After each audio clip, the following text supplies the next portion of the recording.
D'abord, bonjour, bienvenue à toutes, quelques tous aussi, je vois. Je me suis demandé comment j'avais envie de personnaliser cette conférence. J'ai eu envie de mettre de la musique, des chansons qui sont en lien avec ce qu'on va évoquer dans cette conférence. Donc, je vais commencer par me présenter. Je m'appelle Isabelle, j'ai 48 ans. Je suis dans le Gard à La Salle depuis 5 ans. Donc pas loin de Saint-Jean-du-Gard, en Duze. Je suis thérapeute holistique depuis 17 ans.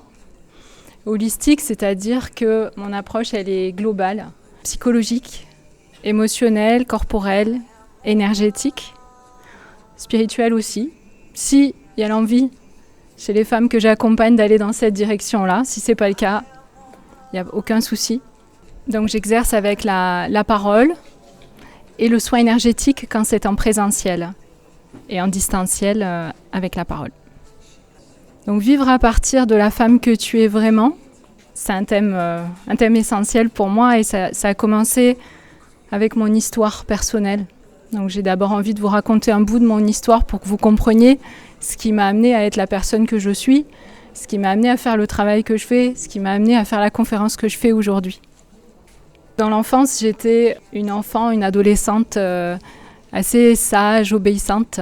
Donc j'ai vraiment suivi les chemins qu'on a tracés pour moi, des études qu'on m'a conseillé de faire, qu'on m'a plus que conseillé, et d'autres choses. Donc vraiment, je me suis adaptée, suradaptée aux attentes de ma famille par besoin de sécurité, d'amour, de réassurance. Ceci jusqu'à finalement me perdre totalement. Et à 18 ans, faire une dépression. Parce que c'est ça le grand message de la dépression. Il y a plusieurs messages, mais un grand message de la dépression, c'est tu n'es pas toi-même. Donc je n'étais pas moi-même et ma construction bancale, ma construction qui s'était faite à partir des briques de construction qui m'avaient été données par mon entourage, s'est effondrée à 18 ans. Donc c'était cette dépression. Ça m'amène à évoquer la souffrance des femmes. La souffrance des femmes, là c'était une illustration de la mienne, mais nous savons toutes ce que c'est. Et ça c'est magique. Au moment où je veux changer de morceau, c'est la fin du morceau. Donc la souffrance des femmes, je vais parler de quelques chiffres. L'INSEE en 2019 nous dit que 12% des femmes de plus de 15 ans en France ont connu une dépression, dont 5% une dépression sévère. En 2023, le ministère de la Santé déclare que la France a un des taux de suicide les plus élevés dans l'Europe, et avec notamment 110 000 tentatives de suicide chez les femmes par an. Le magazine Phil fait une synthèse en avril 2024 de plusieurs études et nous dit que 42% des femmes ont déjà pris des psychotropes, contre 27% des hommes. Ce sont des indicateurs parlants. Effectivement, les femmes doivent souvent faire face à de nombreuses difficultés qui peuvent être de différents ordres, dans différents domaines et qui peuvent se cumuler aussi. Je donne quelques exemples, mais bien sûr, la liste n'est pas exhaustive. Difficultés familiales ou de couple, famille monoparentale, anxiété, s'occuper d'enfants différents, solitude, problèmes financiers ou d'endettement, choix de vie insatisfaisant, maladie, somatisation, addiction, deuil, dépression, etc.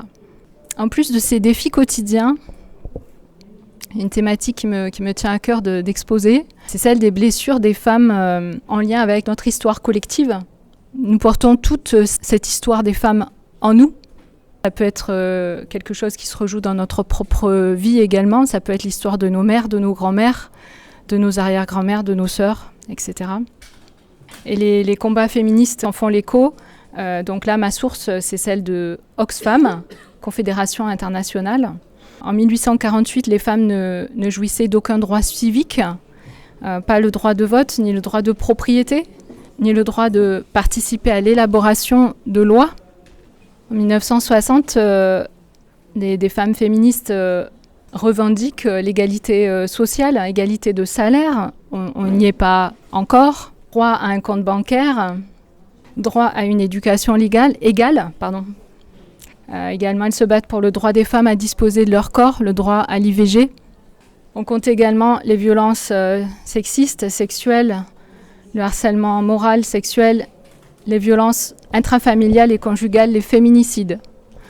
Donc la liste est longue, malheureusement, de toutes les sources de souffrance chez les femmes.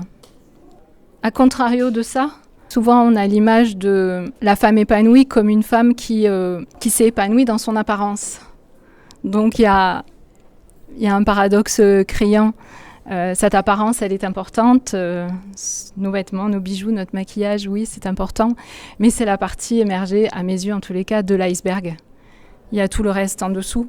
Comment je vais à l'intérieur? Est-ce que je suis heureuse, épanouie ou pas? Est-ce que je souffre? Est-ce que j'avance? Est-ce que je suis bloquée? Est-ce qu'il y a tout ça en dessous? Donc, quelle solution apporter à cette souffrance féminine? C'est ce que je vais développer ensuite. Je vais continuer avec mon histoire. À 18 ans, je suis en dépression et je rencontre une thérapeute. Et c'est vraiment une rencontre décisive, une rencontre qui change le cours de ma vie.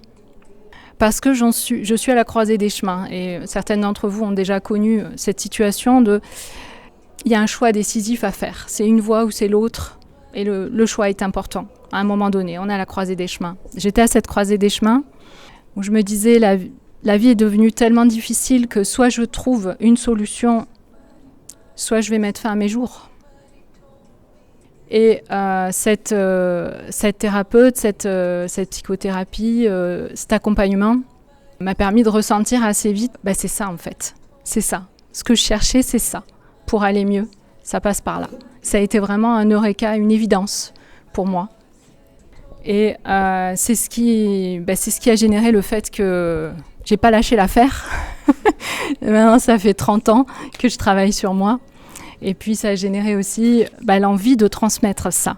L'envie de transmettre, peut-être que c'est pas la solution de tout le monde, mais en tous les cas, à celle à qui ça parle, oui, par là. Il y a un vrai chemin.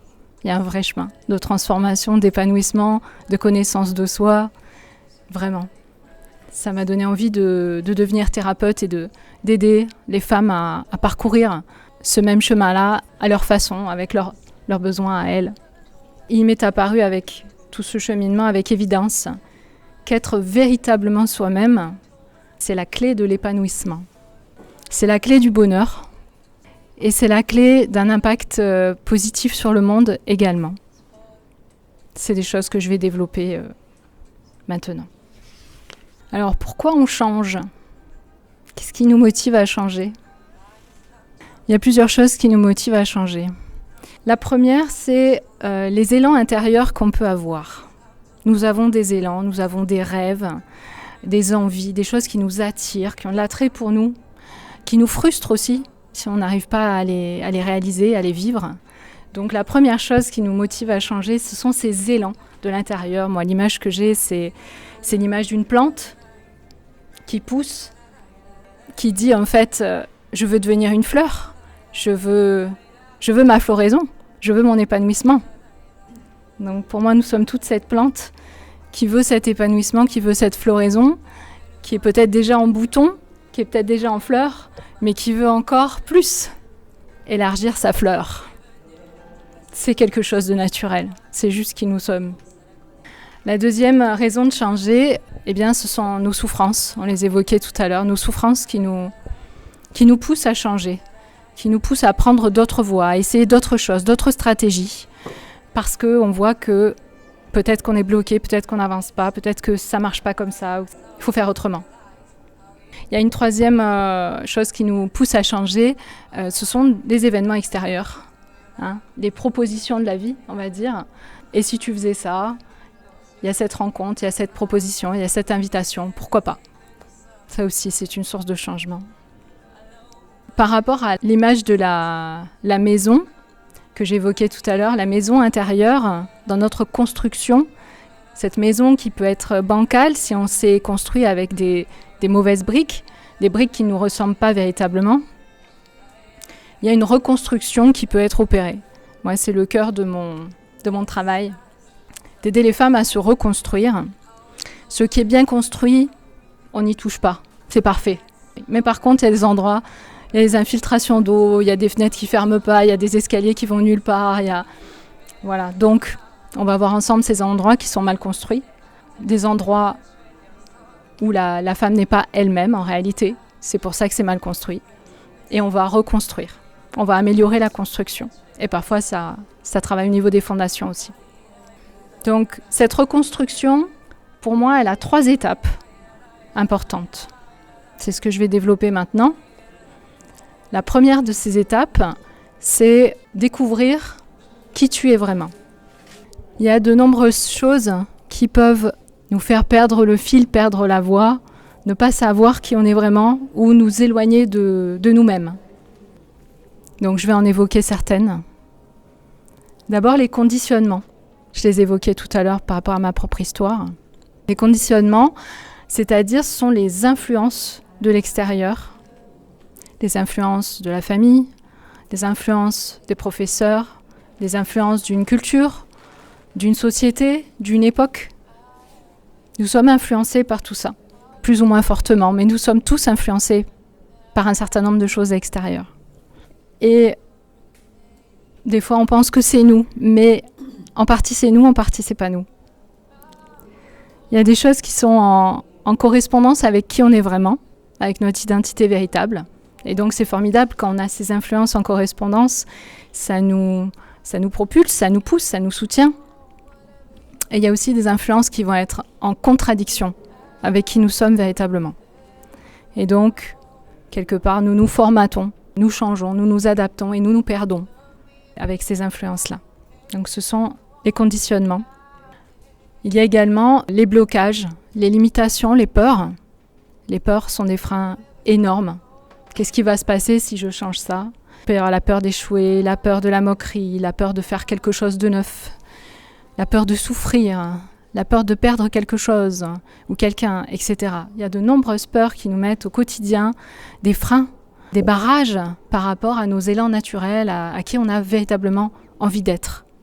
Et donc c'est aussi tout un chemin de se libérer de ces peurs, de dépasser ces peurs.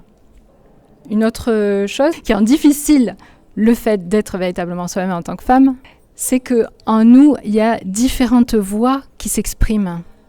Il n'y a pas seulement une voix. Il y a plein de voix, VOX. Donc la voix des peurs, la voix des envies, la voix des habitudes, la voix de notre mère. Tout un tas de voix, en fait, à l'intérieur de notre tête, tout au cours de la journée, qui parlent, qui s'expriment. Et ces voix, on a l'impression que c'est nous, mais en fait, c'est plein de parties de nous, comme des personnages qui s'expriment et qui vont nous pousser dans des directions différentes. Donc il y a des oppositions intérieures, il y a une voix qui nous dit quelque chose, une autre voix qui nous dit autre chose, et toutes ces voix ont le même son de voix, celui de nos pensées. Donc comment arriver à discerner qui parle à l'intérieur de moi, quelle partie de moi parle, et du coup qui écouter, quoi suivre. Donc ça c'est quelque chose, c'est au quotidien que nous sommes aux prises avec ça dans notre tête, avec toutes ces voix qui parlent en nous. Donc c'est intéressant d'identifier ces voix, de clarifier qui parle et du coup qui écouter. Je donne des exemples. Je commence par un exemple un petit peu humoristique par rapport à ces contradictions en nous. J'ai envie d'un morceau de gâteau, mais j'ai peur de prendre du poids. Alors je fais quoi ? Ça, je pense qu'on l'a toutes connue, cette contradiction-là. On mange un petit bout. Alors, qui dit mieux ? Il y a d'autres avis dans la salle. Comment on trouve un compromis ? Qu'est-ce qu'on écoute ? Au quotidien, on est aux prises avec ce genre de choses. Dans des cas un peu moins légers, on va dire entre guillemets, j'ai par exemple accompagné une femme il y avait une partie d'elle qui lui disait « J'ai envie de me séparer de mon conjoint, avec qui je suis depuis 20 ans, avec qui j'ai des enfants. Ça ne marche plus entre nous, j'ai envie de me séparer. Et en même temps, j'ai peur de faire souffrir mes enfants. Et je fais quoi ? » Ces dilemmes, ces contradictions, on les vit régulièrement. Et c'est très compliqué de savoir quoi écouter et quoi faire avec ces dilemmes-là. Donc, pour donner un exemple par rapport à cette personne, je lui ai proposé de l'aider à essayer de sauver son couple, de voir s'il y avait encore des choses à essayer à faire pour que ça s'arrange. Malheureusement, ça n'a pas fonctionné, ça n'a pas été possible de sauver son couple. Son mari n'a voulu faire aucun changement, aucune évolution, il n'y a rien qui a bougé. Donc, c'est devenu évident à un moment donné que la seule issue, c'était la séparation. Voilà comment on a essayé d'écouter toutes les parts d'elle et on a préparé bien sûr les enfants, on a aidé les enfants à se préparer à ce changement. Voilà comment on peut essayer d'écouter toutes les parts de soi et d'en tenir compte donc de façon holistique. Parce que si on n'écoute que certaines parts de soi, on est en train de léser d'autres parts de soi. Une autre chose qui nous perd, nous les femmes beaucoup, nous amène beaucoup à nous perdre, c'est l'aspect féminin-masculin, c'est-à-dire le fait que dans notre société, le masculin est prédominant, les valeurs du masculin en fait. Bien sûr, je précise comme nous avons des hommes avec nous aujourd'hui aussi, en chacune, il y a du féminin et du masculin. Il y a les deux polarités. Mais en tant que femme, qu'est-ce qui est juste pour nous ? Vous me donnerez votre avis si vous voulez. Mais je pense que c'est juste que nous soyons majoritairement dans le féminin. Or, dans ce monde, beaucoup de choses ont été pensées, organisées par le masculin, par l'aspect masculin. Donc, nous essayons souvent de fonctionner avec ces règles-là, avec ces conditionnements, ces fonctionnements-là du masculin qui ne nous correspondent pas, qui nous correspondent partiellement. Mais nous pouvons être comme le masculin dans la performance, la force, l'exigence, le lien à l'extérieur très fort, la suractivité, etc. Toutes ces valeurs-là. Il n'y a rien de mal avec ça. Il y a besoin des deux polarités. Elles sont précieuses, ces deux polarités, féminine et masculine. Mais dans mon expérience, après, chaque personne est différente. Mais beaucoup de femmes ont besoin d'être majoritairement dans leur féminin, en fait. Et c'est pas rare que beaucoup de femmes essayent trop d'être dans le masculin pour fonctionner avec ce monde, pour être reconnue, pour être aimée, pour s'estimer elle-même. Ça génère tout un tas de choses. Ça génère de l'épuisement, ça génère des burn-out, ça génère des dépressions. Ça génère de la sous-estime. Autre point qui empêche d'être réellement soi-même, la relation d'emprise que nous pouvons avoir, par exemple avec un pervers narcissique. Les relations d'emprise, les relations de dépendance affective sont aussi des sources importante d'éloignement de soi, où on peut beaucoup se perdre. Donc, dans mon accompagnement, je suis comme un miroir qui vous aide à regarder en vous, à clarifier qui vous avez cru être et que vous n'êtes pas, qui vous êtes vraiment, et aussi à identifier vos spécificités, vos valeurs, vos aptitudes, vos qualités, etc., pour pouvoir avancer à partir de ça, à partir de qui vous êtes vraiment. La deuxième étape de la reconstruction de votre maison intérieure, de votre identité, c'est dire qui tu es, c'est l'expression. L'expression n'est pas une évidence, ça semble être une évidence, mais beaucoup de formes d'expression peuvent générer de la souffrance.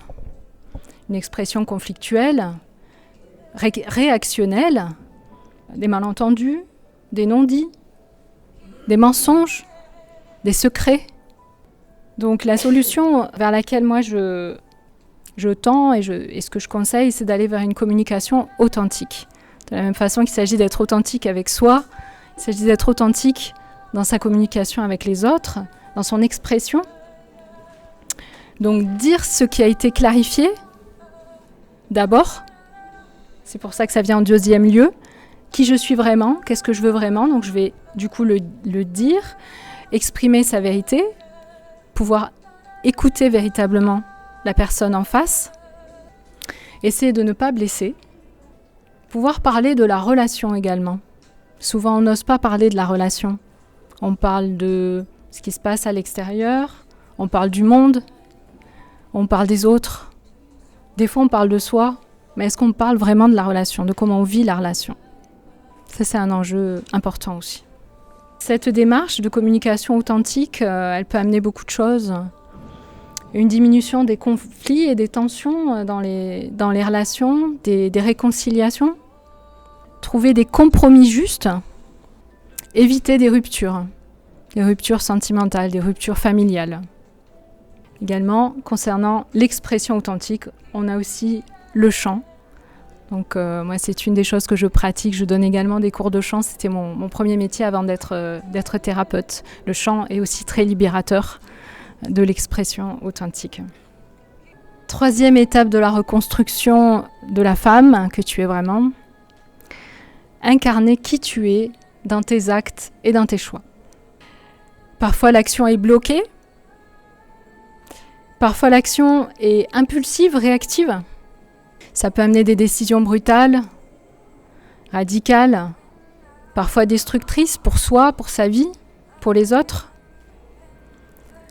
Donc c'est intéressant d'anticiper les décisions, les problèmes et d'éviter donc les conséquences de certaines décisions hâtives, de certains choix. Également, parfois, il y a une contradiction entre ce qui est ressenti et ce qui est fait, ce qui est dit et ce qui est fait, entre ces trois étages de qui je suis vraiment, qu'est-ce que je dis de moi et qu'est-ce que je fais. Ces incohérences, ces oppositions, là aussi, créent de la contradiction, de la distorsion, du mal-être intérieur. Pour l'extérieur, il peut y avoir une perte de confiance aussi, une blessure, du ressentiment. Je donne un exemple concret, très simple. Une amie s'est engagée à vous aider et elle ne le fait pas. Vous allez pouvoir ressentir ce que je disais, une perte de confiance. Est-ce qu'elle est vraiment digne de confiance, cette amie ? Est-ce que je lui redemande ? Est-ce que je lui refais confiance à l'avenir ? Ou une blessure ou du ressentiment. Je lui en veux, elle m'a fait ci, elle m'a dit qu'elle... Voilà. Donc, c'est directement en lien avec le fait de ne pas être dans une cohérence entre ce qui a été dit et ce qui a été fait. Également, on peut ressentir en l'intérieur de soi, ma santé est importante pour moi, mais je n'en prends pas soin, par exemple. Dans les actes, dans les choix, je ne fais pas ce qu'il y a à faire pour en prendre soin. Donc là aussi, il y a un décalage, il y a une disharmonie entre ce qui est ressenti et puis les choix qui sont faits, les actions qui sont menées. Ma proposition, c'est d'aller de plus en plus vers une congruence, vers un alignement. Je sens ce qui est juste pour moi. Donc c'est une introspection. Je me découvre. Je l'exprime avec authenticité. Et je fais des choix, je pose des actes qui découlent de ça, qui sont en cohérence, qui sont en harmonie, en adéquation avec ça. Ça génère une paix intérieure, ça génère une confiance en soi, une confiance des autres aussi envers soi. Un autre aspect du changement dans les actions, c'est élargir l'univers des possibles, essayer des nouvelles choses, se renouveler, se proposer des nouveaux défis. Un autre aspect encore, c'est les changements de vie. Parfois, des changements de vie s'imposent. On sent qu'on doit changer de travail, de région, de compagnon, ou sortir du célibat, qu'un changement de niveau de vie est là, etc. Donc c'est en général des gros virages à prendre. Et il y a pas mal de peur, et la peur de l'inconnu aussi, parce qu'on ne sait pas forcément comment faire le changement, on ne sait pas comment ça va être dans la nouvelle réalité. Donc ça demande souvent de se lancer dans l'inconnu et avec de la peur. Donc c'est intéressant, c'est ce que je fais en tous les cas, de rassurer, de soutenir ces changements, ces transitions, de les préparer, d'éviter les faux pas. Vous avez compris qu'il y a 3 phases importantes pour reconstruire votre maison intérieure à partir de qui vous êtes vraiment. Clarifier qui vous êtes vraiment, dire qui vous êtes vraiment et agir en fonction de qui vous êtes vraiment. Plus vous faites ça, plus ça va vous amener dans une autonomie pour trouver et pouvoir suivre les directions qui sont justes pour vous. Ça va vous amener aussi à vivre de moins en moins de souffrances. S'il y en a, elles seront moins durables, moins profondes. Ça va vous amener à trouver de plus en plus le bonheur à l'intérieur et à moins dépendre de l'extérieur, à moins attendre que certaines circonstances s'alignent pour répondre à vos aspirations. Ça amène à transmettre des schémas différents aussi à nos filles, et à nos fils, en lien avec ce que je disais tout à l'heure, le masculin, le féminin. Comment on élève nos enfants à partir de qui on n'est pas vraiment et avec ce qu'on a reçu comme influence, ou à partir de qui on est vraiment. Ça amène aussi à profiter de son temps de vie. Nous avons un temps limité dans cette vie, en tous les cas. Qu'est-ce qu'on en fait de ce temps de vie ? Là, on est vraiment sur des questions existentielles. Est-ce que je le passe à être moi-même, ou est-ce que je le passe à essayer d'être quelqu'un d'autre ? Est-ce que je vis vraiment ma vie quand je suis quelqu'un d'autre, quand je ne suis pas moi-même ? Donc pour moi, être réellement soi, ça correspond au bonheur et à l'épanouissement que nous cherchons toutes. Il s'agit de la quête essentielle de la vie d'une femme et de la clé du bonheur féminin.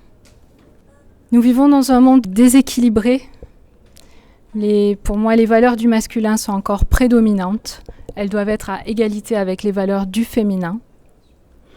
Les valeurs du féminin sont souvent dépréciées, en retrait. C'est ma vision en tous les cas, je ne l'impose pas. Dans ce monde-là, il y a encore des guerres, des conflits, l'exploitation des ressources, des humains, des animaux, de la ségrégation, de la pauvreté. Et je suis convaincue que la femme a un rôle central à jouer pour rééquilibrer ces polarités et amener autre chose sur la planète. Parce que pour moi, la femme a des richesses spécifiques. Et si elle va les chercher à l'intérieur d'elle-même, qu'elle les valide et qu'elle les exprime, ces richesses sont très puissantes et très importantes, d'une autre façon que les richesses du masculin. Ces richesses naturelles, ces tendances naturelles des femmes, ce sont l'empathie, la communication, l'écoute intérieure, l'écoute émotionnelle, le consensus, l'affection, la créativité, le ressourcement, l'intuition, etc. Voilà, vivre à partir de la femme que tu es vraiment, pour moi, c'est la clé de tous ces trésors. Ce réveil commence à l'intérieur pour que chaque femme rayonne sa singularité et apporte sa lumière unique au monde. Gandhi disait « Soyons le changement que nous voulons voir dans le monde ». Ça commence vraiment à l'intérieur. Voilà, donc si vous souhaitez vivre bien plus à partir de la femme que vous êtes vraiment, accéder à plus de bonheur et d'épanouissement, apporter votre pierre à l'édifice ou l'apporter encore plus pour un monde meilleur, je vous propose d'avancer avec moi. La reconstruction dont j'ai parlé, elle nécessite souvent d'être aidée, d'être guidée dans la bonne direction. Donc je propose des accompagnements. Il y a la possibilité de faire des consultations cet après-midi sur le salon à tarif réduit. J'accompagne aussi donc à la salle, en présentiel et également en distanciel dans toute la France par visio et téléphone. Voilà, je vais écouter vos questions. Madame. Comment se passe la séance ? Merci. Ça dure combien de temps ? Okay. Les séances que je donne durent 1 heure ou 3 quarts d'heure. Donc là, je propose ces 2 options sur le salon. Après, je propose des forfaits au trimestre. Donc vous pouvez vous inscrire pour 6 séances d'un trimestre. Ça fait un rythme d'1 fois tous les 15 jours, qui est un très bon rythme pour à la fois avoir une régularité dans les avancées et à la fois, en 15 jours, ça laisse le temps d'intégrer ce qui a été vu ensemble et le temps de passer à l'action aussi sur des choses que je peux proposer. Donc comment ça se passe ? Je vais parler du présentiel. C'est un travail d'abord par la parole. On va aller voir ensemble d'abord quel est votre besoin. Quel est l'endroit pour vous en ce moment où ça bloque, ça coince, c'est pas épanoui, c'est souffrant. Donc là où vous avez envie de plus d'épanouissement. Et je vais vous poser des questions pour mieux comprendre votre situation. À partir de là, moi je vais vous faire des retours. Je vais vous faire des retours. Qu'est-ce que je vois ? Qu'est-ce que je ressens aussi ? Parce que j'en ai pas parlé, mais il y a aussi de la clairvoyance qui s'est développée avec tout ce parcours. Donc qu'est-ce que je perçois ? Je ne prévois pas l'avenir. Hein. Donc qu'est-ce que je perçois ? Qu'est-ce qui peut être compris ? Les prises de conscience qu'il peut y avoir par rapport à votre situation ?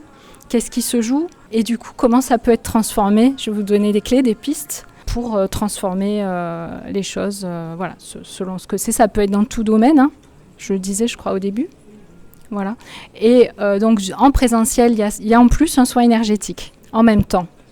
Donc, le soin énergétique, il amène beaucoup de douceur, de réassurance, de paix, parce qu'on évoque parfois des sujets pas évidents.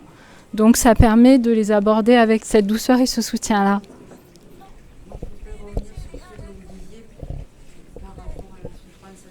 Je vois votre sourire, madame. Je vois vos yeux. À travers votre sourire et vos yeux, je vois votre cœur. Voilà ce que nous pouvons faire pour la souffrance animale. Des fois, les décisions sont prises à partir de la tête et pas à partir du cœur. Comprenez ce que je veux dire? Les décisions dans les lois, les décisions dans les organismes, les décisions dans les institutions. Comprenez? C'est pas les mêmes décisions. Si elles sont prises à partir du cœur, ou alors en conciliant les deux, le cœur et la tête. Vous voyez ce que je veux dire? Et bon, au nom de la rentabilité, il y aura toujours... Eh oui, au nom de la rentabilité. Mais vous avez raison, madame. Vous avez complètement raison. le cœur qui vient me porter. Et bien ça, c'est le monde masculin. Pardon, messieurs. Pardon, messieurs, mais je suis obligée de le dire. Ce sont les valeurs du masculin qu'il faut en mettre en priorité la rentabilité. Et pourquoi? Je dis non. C'est ma vision, j'impose à personne. Ma vision, non. C'est pas la rentabilité qui doit être mise en premier. Et dans mon couple, moi j'essayerais de manger moins de viande, mais mon mari, lui, il faut... Que faire? Alors, la première chose qui me vient, est-ce que vous êtes obligé de manger la même chose? Moi et mon compagnon, on mange pas la même chose. À tous les repas. Je sais, c'est un peu plus compliqué. Mais c'est pas impossible. C'est pas impossible. Il peut y avoir des choses communes et des choses différentes. Pour que chacun se respecte dans ses choix. Et pas imposer de choses à l'autre. Dans un sens comme dans l'autre. Voilà ce qui me vient. De façon simple. Par rapport à vos questions. Je le respecte. Son choix de la viande. Ah, c'est par rapport à ça l'aspect. D'accord, vous êtes végétarienne et ça vous gêne qu'ils mangent de la viande? Oui, j'entends. J'avais pas fait le lien entre les deux questions. Maintenant, ça y est, j'ai fait le lien. C'est intéressant votre question parce que évidemment, moi, je vais toujours creuser plus en dessous. Est-ce qu'on peut imposer des choses aux autres? Non. Donc, qu'est-ce qu'on peut faire? Qu'est-ce qu'on peut faire quand on a quelque chose qui nous tient vraiment à cœur? On peut en parler, on peut expliquer, on peut donner les raisons de notre conviction et après lâcher prise. C'est toi qui prends la décision. Je t'ai dit ma vision, c'est toi qui décides pour toi. Est-ce que vous arrivez à lâcher prise, madame? Eh oui, obligatoirement, il y a des compromis dans un couple, obligatoirement. J'entends que celui-là, il vous coûte. Hein. Il vous coûte, mais il peut bouger dans quelque temps, votre mari. Vous voyez? Vous savez pas, la vie. Il peut voir un documentaire, il peut voir un film, il peut y avoir une prise de conscience qui fait que... Et c'est le seul point où ils sont bénéfiques. Alors, tout le reste peut compenser.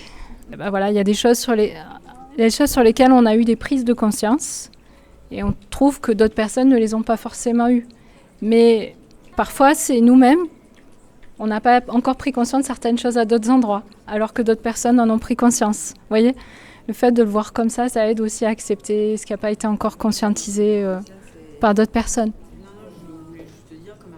D'accord. Voilà, ça vous donne un exemple. Avant, vous n'aviez pas conscience comme maintenant. Le développement de la conscience, c'est un chemin. Et c'est quelque chose qu'on peut pas forcer chez l'autre. Ouais, j'espère avoir répondu, madame. Oui. Venir me voir. Il y a deux choses, je réponds de façon simple. Je ne peux pas développer plus que ça, mais je vais dire 2-3 choses quand même. La première chose, c'est d'où il vient cet émotionnel fort, dans le sens de qu'est-ce qui a été vécu, qui génère autant d'émotions. Donc d'aller voir, il y a certainement des causes, premièrement des causes réelles, des blessures, des traumatismes, voilà. Donc d'aller voir ça, d'aller apaiser ça. Ça, c'est la première chose. Le deuxième aspect, c'est que cette très forte sensibilité, ça peut être aussi un don. Un don qui, pour l'instant, n'est pas bien géré. Donc, d'identifier ce don, pour moi, un don, c'est comme une œuvre d'art qu'on peut sculpter, qu'on peut faire évoluer, transformer. Donc, sculpter ce don pour que ça ne devienne pas quelque chose qui se retourne contre vous, mais quelque chose qui soit à votre service et au service du monde.